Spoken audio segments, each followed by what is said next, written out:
392 Scat Pack 2018 Charger. And it goes fast. The speedometer says 180, but we'll leave it at that. These Dodge products, they're hot, making them targets. if they want the car, they're going to take it. Last week, 2 days after John Nelson bought this Charger, he cruised to Great Lakes Crossing in Auburn Hills, shopped for 2 hours, then on to a buddy's house. When I got out, I had a notification on my phone, and it said that I was being tracked by an unknown AirTag. This is an Apple AirTag, 4 for $100 right now. You can stick them anywhere, attaching by Bluetooth to a phone to track whatever they're stuck on. I was able to click on that notification, and it gave me an option to make the AirTag emit a sound, and I heard it underneath my vehicle. Whoever did this unscrewed a drain cap under the trunk of John's car and slipped the tag inside. What do you think these guys were going to do? Scalp the car for parts. That's the biggest thing in Detroit right now. A local auto theft task force tells Fox 2 they're seeing a lot more of these in Metro Detroit. Thieves track the target vehicle to pick the most opportune time to steal, found mostly on Dodge products parked in mall parking lots. It's crazy that you can see exactly a map, and it's like a dotted red line to wherever you've driven. John is playing roulette now with where he parks his cars and questioning everything. It could be an inside job, a friend of a friend saying, hey, you want to make a quick buck? I don't. John is playing roulette now with where he parks his cars and questioning everything. It could be an inside job, a friend of a friend saying, hey, you want to make a quick buck? Shalom, Yashar. All praises and glory goes to our power, Yahweh. Ba'ashem Yahushua, Ba'ashem Rakan Kodash. Double honors to the apostles of Great Millstone and salutations to the elect men feeding the sheep of Yahweh, Ba'ashem Yahushua, in sincerity and in truth with this great gospel.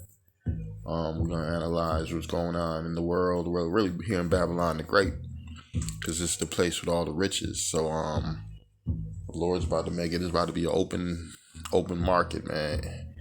Free for all. The scriptures talk about, man, you ain't going to be able to protect the shit that you have. You ain't going to be able to protect the things that you have. It says a man will have no pity upon his neighbor. Because house is gonna be wasted. Matter of fact, let me get the verse. Bear with me. Yeah, this is the book of 2nd Ezra 15 and 19. It says, a man shall have no pity upon his neighbor, but shall destroy their houses with the sword. That's what's about to happen. Mass home invasions, mass robberies, and like dude said, it was probably a friend who put a tracking device on his car. Man, because right now in these times that we're in, you're going to find out friends, the people you really thought was your friends, they're not your friends. The Lord was not talking about my friend. He was talking about my brethren, who's my brother. That's what it's all about. This right now, a friend could be your main enemy very soon. The Bible talk about that friends shall fight like enemies in those times. I'm going to read it. Says 2nd Ezra 15 and 19. A man shall have no pity upon his neighbor, but shall destroy their houses with the sword and spoil their goods. Yeah, man, you got a nice car. Shit, you got a nice wife. Your women finna be spoiled too. Some of your friends plotting on your woman. You always got this nigga around you coming to the crib with your woman in the crib. He been plotting on your wife. So when all hell break loose, he gonna make his moves. He gonna try to come for that spoil. And it says, a man shall have no pity upon his neighbor, but shall destroy their houses with the sword and spoil their goods because of a lack of bread and for great tribulation. Yeah, because of lack of bread, because of lack of things. Since he don't got it, he gonna take it from the only person he know who got it, which is who? His neighbor. Because you gotta realize most neighbors are nosy. They got a movie out with this white bitch. She just sitting in the crib watching all the neighbors. That's all they do, especially these Edomites and these old ass nigga women. They just sit around watching everything, being nosy as hell and gossip. These people always in other people's business here in Babylon the Great. So pretty soon, these people, the Lord about to make these people fold on each other for what? A lack of bread and great tribulation. Yeah, let me read the book of 2nd Ezra 6 and 24. At that time shall friends fight one against another like enemies. I'm going to read it again. At that time shall friends fight one against another like enemies. Yeah, that's what's going to happen.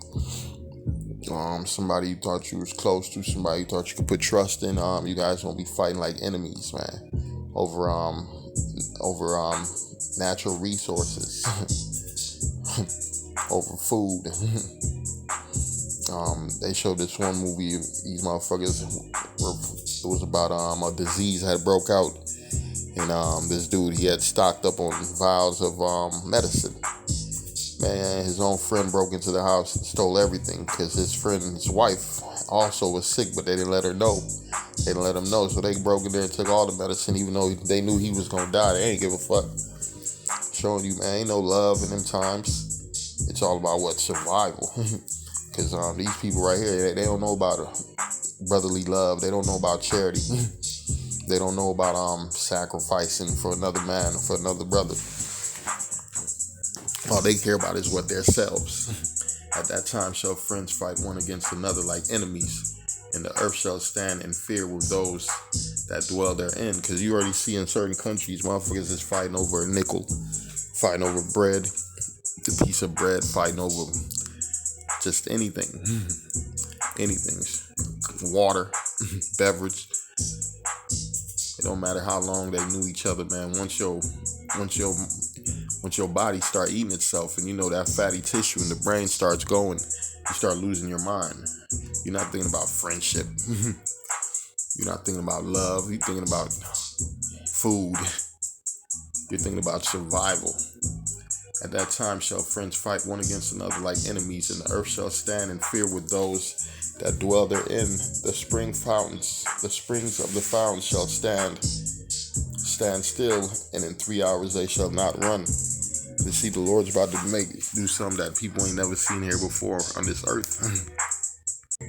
Matthew 24:21, for then shall be great tribulation, such as was not since the beginning of the world to this time, nor ever shall be. So you got to think about all the bad times that ever happened, all the terrible things that ever happened on the earth, all the massacres, all the genocide. That ain't nothing.